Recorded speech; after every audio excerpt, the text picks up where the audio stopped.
Kids Corner.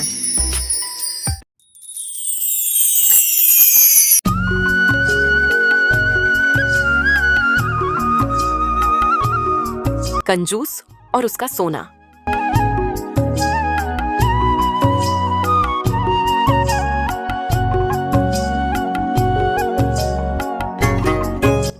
बहुत समय पहले की बात है। एक गांव में एक अमीर लेकिन बहुत ही कंजूस आदमी रहता था।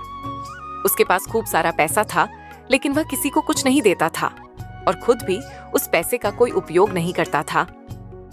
उसने अपने पैसों से सोना खरीदा और उस सोने को गोलों की शक्ल में बदलवाकर अपने खेत में एक पेड़ के नीचे गड्ढा खोदकर छिपा दिया। अब हर दिन वह खेत में जाता, गड्ढा खोलता, सोने के गोले गिनता और फिर वापस मिट्टी डालकर घर चला आता। वह सिर्फ यही देखता कि सोना अभी भी वहीं है या नहीं। एक दिन एक चोर उसकी यह आदत देख रहा था। जब कंजूस आदमी वहां से चला गया तो चोर आया, गड्ढा खोदा और सारा सोना चुराकर भाग गया। अगले दिन जब कंजूस आदमी रोज की तरह आया और गड्ढा खोदा तो सोना गायब था। वह जोर जोर से रोने लगा, मेरा सोना, कोई मेरा सोना ले गया, मैं लुट गया, बर्बाद हो गया। उसी समय एक राहगीर वहां से गुजर रहा था। उसने कंजूस को रोते देखा और पूछा, भाई क्या हुआ, क्यों रो रहे हो? कंजूस ने रोते हुए बताया, मैं हर रोज यहाँ आता था, गड्ढे में अपना सोना गिनता था। आज देखा तो सब गायब है, कोई चोर ले गया।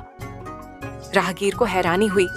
उसने पूछा, तुम सोना गिनते थे पर उसका कोई उपयोग नहीं करते थे, घर में क्यों नहीं रखा?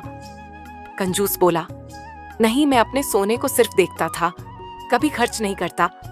बस ये सोचकर खुश रहता था कि मेरे पास बहुत सोना है। राहगीर को उसकी बात समझ में आ गई।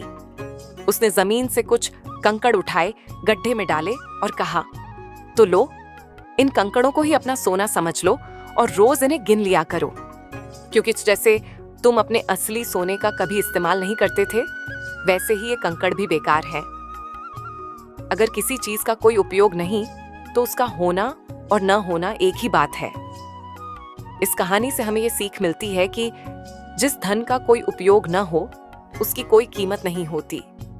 सिर्फ जमा करके रखने से कोई फायदा नहीं। धन तभी उपयोगी होता है जब उससे जरूरत पूरी की जाए या किसी की मदद की जाए।